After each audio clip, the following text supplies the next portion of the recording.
Good evening and welcome to CYC News for today, the 18th of December 2016, the 9th of Kiak, 17:33 AM. I'm Justina Tuadros, and in today's headlines, ISIS claims responsibility of Cairo bombing church, a human disaster in Aleppo Syria, Corpus Christi, Texas residents warned to avoid tap water, and 3 Muslim women made up New York subway hate attack by Trump fans. EgyptAir crash and explosive found on victims, say investigators. Facebook rolls out new tools to tackle false stories.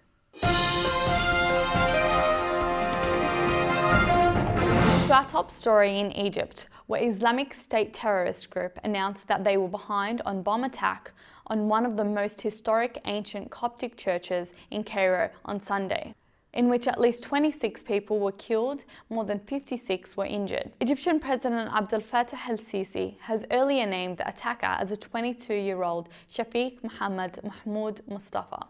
A video has been released on national TV from the security cameras showing the terrorist entering the church and the moment of the bombing. One of the injured people confirmed that she saw the terrorist entering the church wearing a black hat and jacket. The witness said that once he opened the jacket, there was an explosive and she can't remember anything after that moment. President Sisi used his address out of service for victims on Monday to urge the government to amend the country's terrorism laws, which he said were restricting the judicial system and its battle to prevent such attacks. He also declared 3 days of national mournings for the victims of the blast.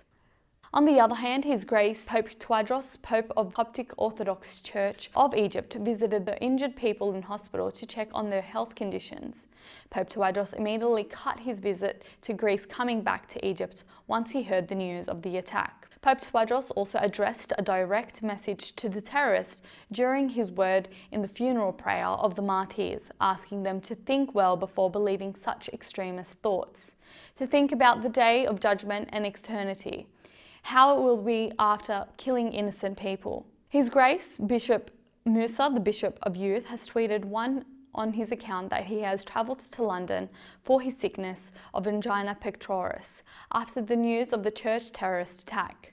He also added that he will contribute to many memorial and prayer vigils held by the Diocese of England for the martyr's soul during his stay in the UK. Over to Aleppo, where thousands of people have been evacuated in buses and ambulances from a besieged rebel-held enclave. The International Committee of the Red Cross says the full evacuation of civilians and rebels is likely to take several days. Government forces backed by Russian allies took nearly all remaining held parts of Aleppo this week. It represents a major victory for President Bashar al-Assad. He hailed the liberation of Aleppo and said history was being made. The evacuation of civilians, rebels and their families have been due to take place on Wednesday, but an earlier ceasefire deal collapsed. Syrian state TV earlier said that 4,000 rebels and their families would be evacuated from eastern districts on Thursday. A statement from the Russian Center for the Reconciliation of Opposing Sides in Syria, part of the Russian Ministry of Defense, said the Syrian authorities had guaranteed the safety of the members of the armed groups who decided to leave Aleppo. The rebels confirmed a fresh ceasefire had come into effect after 3 o'clock and that a new deal had been agreed on. In Texas, residents of a city have been warned by officials not to drink or bathe in tap water due to a chemical contamination. Wednesday's advisory applies to more than 300,000 people in Corpus Christi, in the Gulf of the Mexico coast. Officials have said that boiling, freezing, filtering, adding chlorine or other disinfectants, or letting the water stand would not make the water safe. The contaminants have yet not been named but are petroleum-based. In New York, officials say a young Muslim woman who reported being harassed on the subway by supporters of US President-elect Donald Trump has been arrested for fabricating the story. Yasmin Swede, 18, said 3 men had called her a terrorist. Swede had charged with filing a false report and obstructing governmental administration. She reportedly later admitted to police she had been out drinking and had made up the story as an excuse. She said that they had tried to tear off her headscarf and that no bystander had intervened during the alleged incident on December 1st. She also stated that one of the men had grabbed her bag and breaking the strap.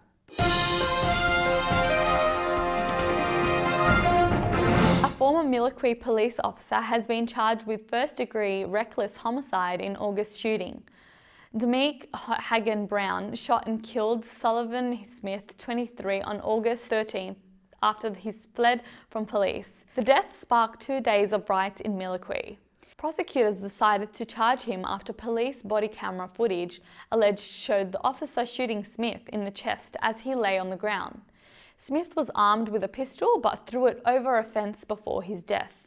Both the victim and the former police officer were of African American descent. Prior to Mr. Hagan Brown, 24, had been fired from the police force due to unrelated investigation accusing him of sexual assault. Egyptian investigators have said that the traces of explosive have been found on victims of the EgyptAir plane that crashed into the Mediterranean in May. The Civil Aviation Ministry have said that a criminal investigation would now begin into the crash of the Airbus A320. The plane had been carrying 40 Egyptians, including the 10-member crew and 15 French nationals. Flight MS-804 from Paris to Cairo plunged into the sea on May 19, killing all of the 66 people on board. A source close to the investigation says that they have doubts about Egypt's latest findings. In other news, the world's largest social network, Facebook, just announced new features to help combat fabricated news stories. New reports features are being rolled out along with other changes designed to combat a spread of misinformation. Facebook was widely criticized last month after some users complained that fake news had influenced the US presidential election. The new features include the ability to flag fake stories as well as possible future changes to Facebook's algorithm. In Australia, the National Federal Court has ruled that internet providers must now block the file-sharing site, The Pirate Bay. The website, founded in Sweden, is arguably the world's best-known hub for downloading pirated content. The court announced that The Pirate Bay and 4 other copyright-infringed sites, Torrents, Torrent House, iOS Hunt, and Solar Movie, must be blocked within 15 days. The case was a victory for pay television operator Foxtel and media company Village Roadshow. The judge agreed with internet service providers including Telstra, Optus, TPG and M2 that rights holders should pay the cost of blocking the websites. The case is the first successful use of site blocking laws in Australia. Yahoo has made a statement saying that more than 1 billion user accounts may have been affected in a hacking attack dated back to 2013.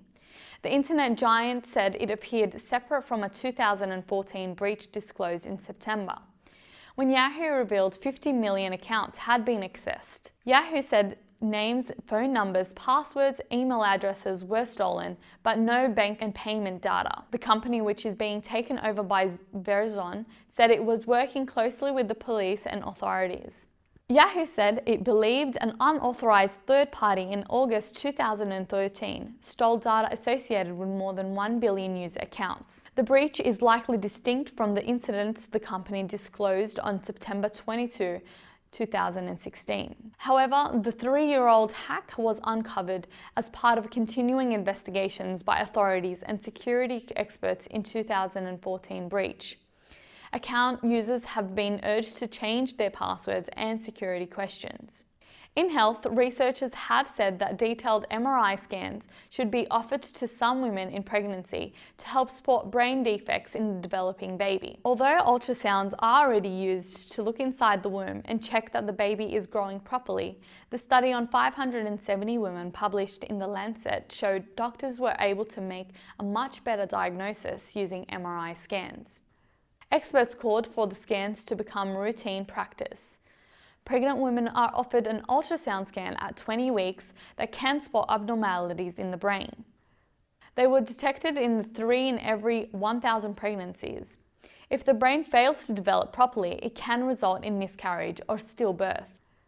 Couples are generally offered counselling and some choose to have an abortion. And finally, on Thursday, 15th of December, St. Mark's Church, Arncliffe, Australia, ordained 2 new priests, Father David Shahada and Father Elijah Iskander, were both ordained for the parish church.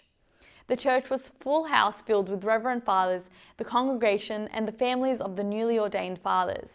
As the crowd welcomed the 2 newly ordained fathers, the atmosphere was filled with celebrations and joy. What a great moment it was for St. Mark's Church. And that's all for CYC News for today. A reminder that you can watch this news bulletin again throughout the week on YouTube. I'm Justine Tawadros from the CYC studios in Sydney, Australia. Have a good night.